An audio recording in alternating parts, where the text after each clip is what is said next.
Sesuatu yang kejam sedang mengincar prajurit Putin. Setiap orang Rusia yang kurang beruntung karena dikirim ke garis depan di Ukraina, takut benda ini benar-benar menjadi nyata. Tapi sekarang makhluk itu sudah ada di sini. Mekanis mengerikan. Sebuah solusi untuk tantangan kekurangan tenaga manusia yang dihadapi Ukraina kini telah tiba. Saat 25.000 mesin tanpa perasaan datang untuk menghapus Rusia dari peta. Menteri Pertahanan Ukraina, Mikhailo Fedorov, telah mengungkapkan masa depan yang menanti medan perang tempat para kaki tangan Putin bertempur. Melalui Telegram pada 18 April, Fedorov mengumumkan bahwa pertemuan dengan para produsen sistem robot darat di Ukraina telah menghasilkan komitmen dari Kementerian Pertahanan untuk membeli 25.000 robot darat sebelum akhir tahun ini. Robot-robot ini sedang dibangun saat ini dan akan didistribusikan ke garis depan begitu mereka selesai dibuat. Ini menunjukkan komitmen besar Kementerian Pertahanan Ukraina dan menyoroti pergeseran ke teknologi robotik yang akan dibahas nanti. Untuk saat ini cukup diketahui bahwa 25.000 robot darat pada tahun 2026 berarti Ukraina akan membeli 2 kali lebih banyak mesin mematikan dan penyelamat ini dibandingkan tahun 2025. Hal ini menunjukkan bahwa tahun 2025, di mana Ukraina masih bereksperimen dengan robot darat, telah berkembang menjadi tahun 2026, di mana Ukraina benar-benar habis-habisan. Ini bukan lagi soal menggunakan mesin hanya untuk membantu sebisanya. Ukraina membangun robot-robot ini secara massal dengan tujuan jelas menggantikan tentaranya di garis depan dengan robot tanpa perasaan, membantu Ukraina mengubah penggiling daging yang sudah diciptakannya menjadi rumah jagal bagi tentara Rusia. Fedorov memiliki tujuan untuk semua ini. Seperti yang dia nyatakan dalam postingannya, Menteri Pertahanan Ukraina ingin mencapai titik di mana 100% logistik garis depan harus dilakukan oleh sistem robotik. Itu adalah kabar buruk bagi Rusia. Salah satu strategi utama Putin selalu menyerang logistik Ukraina dimanapun mereka berada. Serangan seperti itu jelas bermanfaat untuk menghentikan pasokan dan peralatan mencapai garis depan. Namun sampai sekarang, manfaat sekundernya tetap menghentikan pasokan berarti juga menghentikan tentara Ukraina. Pasokan harus dibawa oleh seseorang. Dan tugas semacam itu dulunya dilakukan oleh tentara yang mengemudikan konvoi atau membawa pasokan melintasi zona maut untuk mengantarkannya ke garis depan. Sekarang tidak lagi. Dengan meningkatnya produksi robot darat di Ukraina, tentara yang dulu mempertaruhkan nyawa demi menjaga rantai pasokan kini tak perlu lagi berkorban. Robot akan menangani semuanya, sehingga lebih banyak infanteri Ukraina bisa dicadangkan untuk menopang pertahanan yang membuat Putin kehilangan sekitar 1.000 tentara per hari selama perang. Lebih banyak tentara juga berarti Ukraina siap melakukan serangan balasan dahsyat yang telah membuat mereka membebaskan wilayah dengan cepat dalam beberapa bulan terakhir. Jadi, 25.000 robot darat dalam setahun tidak hanya berarti jalur logistik Ukraina menjadi lebih kuat. Semua itu berarti semakin banyak tentara Rusia yang tewas secara tidak langsung karena personel Ukraina bisa digunakan dengan cara yang lebih efektif. Mungkin tujuan Fedorov agar 100% logistik garis depan ditangani oleh robot darat terdengar tidak realistis, tapi sebenarnya tidak demikian. Ukraina berada di jalur tepat untuk mencapai tujuan itu, terutama di sektor garis depan yang logistiknya kini sangat penting. Seperti telah disebutkan, 2025 adalah tahun percobaan bagi robot darat Ukraina. Hal itu paling jelas terlihat di Pokrovsk, di mana Rusia menghabiskan tahun itu dengan melancarkan serangan habis-habisan terhadap sebuah kota yang mereka anggap sebagai salah satu kunci untuk merebut Donetsk. Pada November 2025, Ukraina masih menguasai sebagian Pokrovsk dan mempertahankannya dengan gigih. Ini sudah menjadi keberhasilan bagi Ukraina. Secara logika, Pokrovsk mestinya sudah jatuh lebih awal. Dan salah satu alasan mengapa Ukraina berhasil mempertahankan kota itu selama itu dan bahkan hingga hari ini masih bertempur melawan pasukan Rusia di sektor Pokrovsk adalah karena robot darat memainkan peran besar. Menurut BBC, robot-robot yang diumumkan oleh Fedorov yang akan dibangun sebanyak 25.000 unit oleh Ukraina pada tahun 2026 bertanggung jawab atas sekitar 90% dari seluruh logistik garis depan di Pokrovsk pada November tahun lalu. Pada 2026, Ukraina melakukan lebih banyak operasi dengan robot darat dibanding sebelumnya. Pada kuartal pertama tahun ini, Ukraina melaksanakan 21.500 misi menggunakan robot daratnya, dengan 9.000 diantaranya terjadi hanya pada bulan Maret. Ada peningkatan yang konsisten dalam jumlah operasi yang melibatkan mesin-mesin ini, yang menunjukkan bahwa Ukraina tidak hanya semakin baik dalam meningkatkan pengembangan dan menerjunkan robot-robotnya, Rusia juga kesulitan untuk menghadapinya. Angka-angka itu menunjukkan Ukraina menjalankan banyak misi dengan seluruh robotnya. Jika target 25.000 untuk tahun 2026 adalah 2 kali lipat jumlah robot darat yang dibuat pada tahun 2025, itu berarti Ukraina memiliki sekitar 12.500 mesin ini pada awal tahun ini. 21.500 misi dan terus bertambah telah dilaksanakan. Ukraina mungkin bahkan tak punya sebanyak itu robot darat aktif. Rusia pun kesulitan mengatasinya. Sejak November, BBC telah menunjukkan robot darat lebih sulit terdeteksi dibanding pasukan atau kendaraan besar pengangkut suplai. Robot ini dapat dioperasikan jauh dari garis depan, melindungi tentara, dan jauh lebih sulit diganggu oleh sistem perang elektronik dibanding drone udara di zona maut Ukraina. Tidak tepat jika dikatakan bahwa robot darat Ukraina tidak bisa dihentikan, tapi mereka memang sangat sulit untuk dihentikan, dan itulah sebabnya Rusia takut terhadap mereka. Apa yang sebaiknya dilakukan tentara Putin terhadap musuh baru yang tak punya perasaan, tak gentar, dan bisa masuk zona konflik paling berbahaya tanpa memikirkan keselamatan? Satu-satunya jawaban tampaknya hanyalah berharap mereka bisa melihat robot darat itu dan menemukan cara untuk menghancurkannya. Dan seperti yang akan Anda pelajari nanti, robot-robot itu melakukan jauh lebih banyak daripada sekedar menjalankan misi logistik untuk Ukraina. Tapi mari kita kembali ke angka utama sejenak. 25.000 robot darat akan dibangun pada tahun 2026. Bagaimana itu bisa terjadi? Badan Pengadaan Pertahanan Ukraina sudah memiliki pesanan dan sedang menandatangani kontrak di mana-mana. Sampai saat ini, badan tersebut sudah menandatangani 19 kontrak dengan produsen robot darat yang jika digabungkan bernilai sekitar $250 juta. Itu jumlah uang yang sangat besar untuk Ukraina. Itu disalurkan lewat kontrak yang menjamin keberlanjutan perusahaan-perusahaan yang akan menjadi inti strategi daratnya. United 24 Media melaporkan, Fedorov menyatakan kontrak pengadaan kini menawarkan jangka waktu lebih panjang bagi produsen. Namun itu tampaknya tidak berarti bahwa para produsen tersebut memiliki lebih banyak waktu untuk membangun robot darat tertentu. Sebaliknya, mereka dikontrak untuk jangka waktu yang lebih lama dari sebelumnya, yang berarti mereka memiliki stabilitas karena mengetahui bahwa mereka memiliki pendapatan jangka panjang. Stabilitas menciptakan keberlanjutan.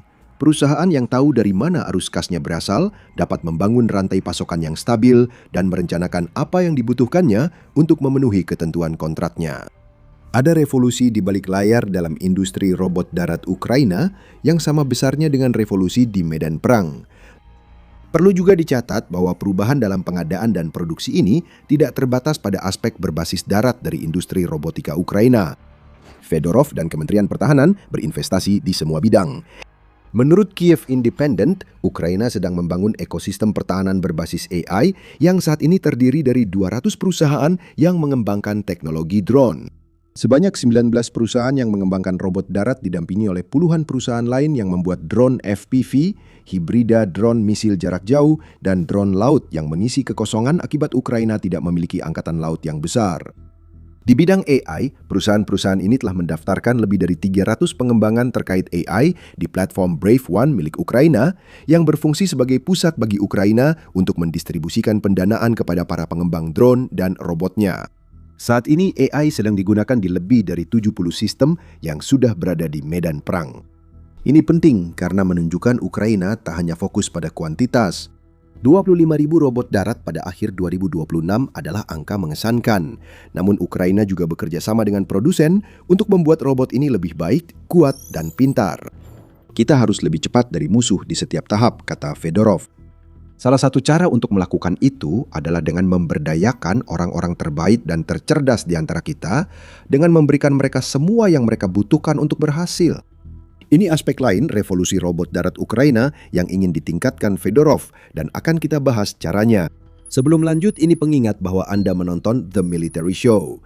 Belum berlangganan? Sekarang waktu yang tepat untuk menekan tombolnya. Kita telah membahas aspek keuangan kontrak Ukraina dengan produsen robot darat. Namun masih banyak lagi yang dilakukan oleh Kementerian Pertahanan untuk memastikan para produsen tersebut dapat menyediakan apa yang dibutuhkan Ukraina. Fedorov menyebut Ukraina pernah menghadapi masalah yang ditimbulkannya sendiri terkait produsen robot darat di masa lalu. Ukraina mengesahkan undang-undang baru yang membuat beberapa produsen dikenai pajak pertambahan nilai. Hal itu menyebabkan keterlambatan.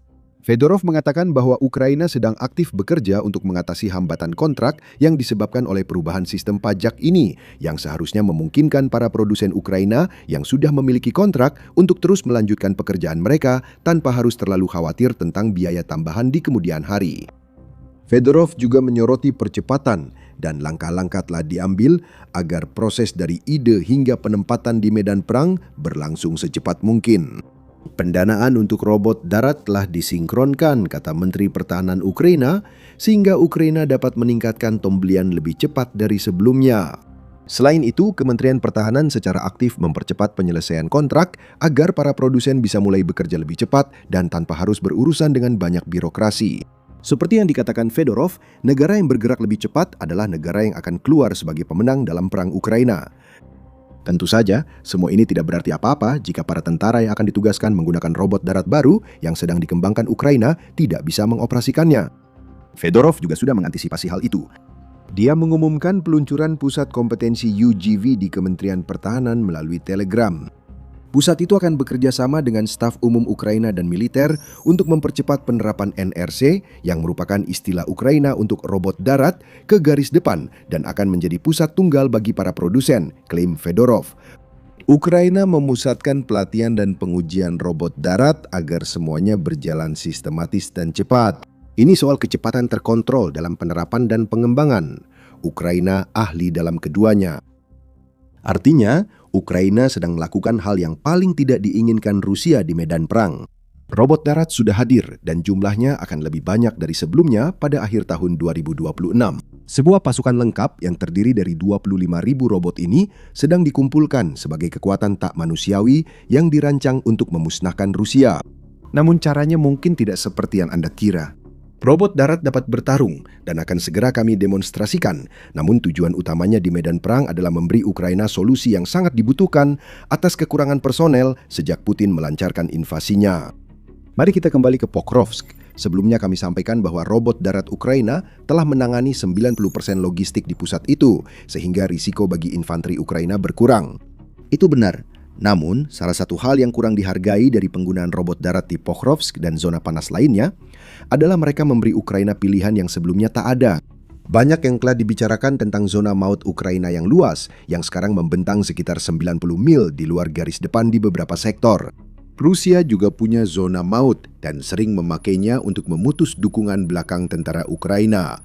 Pokrovsk adalah salah satu contohnya. Menurut BBC, seluruh unit tentara terputus dari jalur pasokan akibat upaya Rusia mengepung Pokrovsk. Jika Ukraina tidak memiliki robot darat di Pokrovsk, para tentara itu tidak akan bertahan lama. Persediaan mereka akan habis dan kesempatan sempit mereka untuk mundur akan benar-benar tertutup.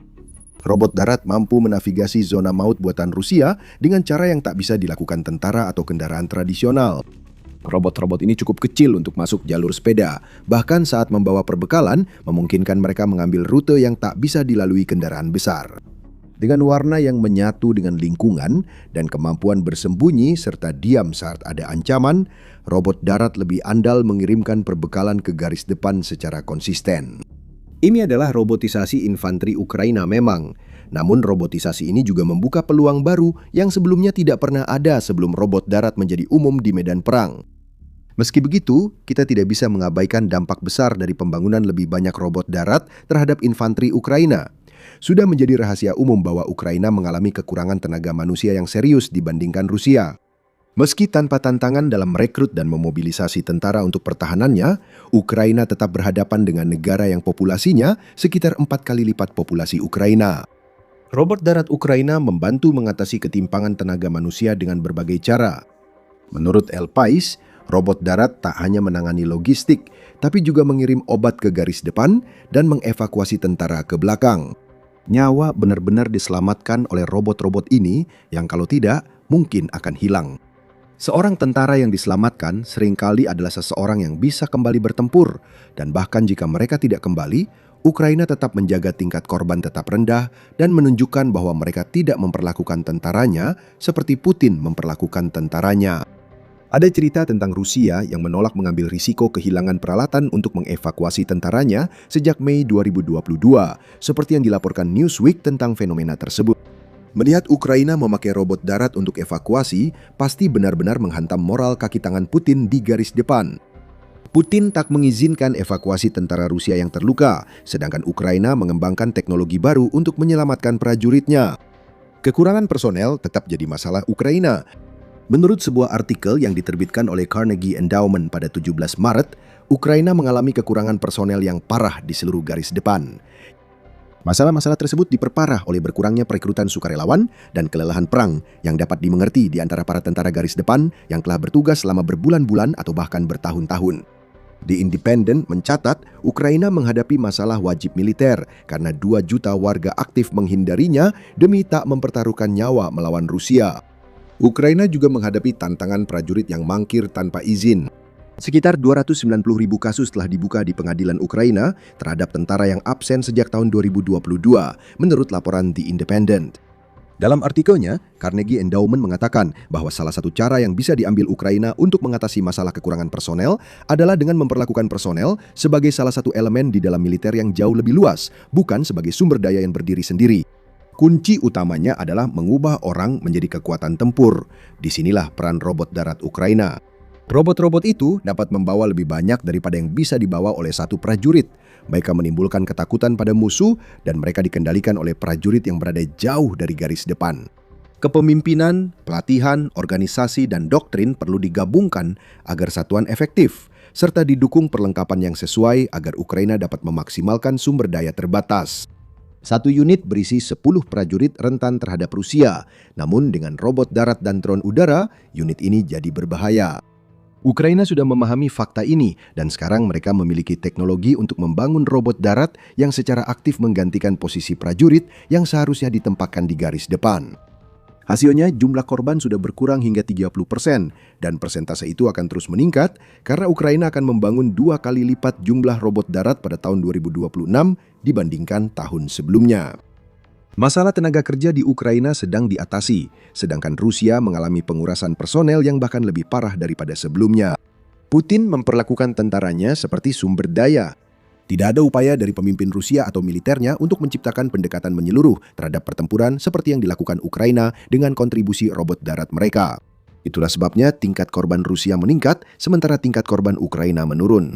Rusia kini kehilangan 316 tentaranya untuk setiap kilometer persegi yang mereka rebut di beberapa wilayah Ukraina, menurut laporan LBC. Media yang sama menambahkan, korban Rusia sudah melebihi jumlah perekrutan mereka sepanjang 2026. Perubahan inilah yang harus dilakukan Ukraina agar menang melawan Rusia. Fedorov memahami hal ini, sehingga sejak menjabat sebagai Menteri Pertahanan Ukraina pada 14 Januari, ia langsung fokus pada robot darat. 25.000 robot darat baru pada tahun 2026 hanyalah salah satu bagian dari perubahan besar Menteri Pertahanan Ukraina terhadap cara militer negaranya dijalankan. Dan meskipun robot-robot itu masih terutama digunakan untuk logistik dan evakuasi, investasi yang terus-menerus dalam teknologi berarti bahwa Ukraina menemukan cara untuk memanfaatkan robot-robot ini dengan cara yang tidak pernah diduga siapapun. Robot darat sekarang mengatur penyerahan diri tentara Rusia dan menyelesaikan pembebasan wilayah Ukraina. Bagaimana caranya? Tonton video kami untuk mengetahui bagaimana Ukraina mencetak pencapaian pertama di dunia dengan robot darat dan implikasi pencapaian luar biasa itu. Jika Anda suka video ini, jangan lupa berlangganan The Military Show agar tidak ketinggalan konten berikutnya. Terima kasih sudah menonton.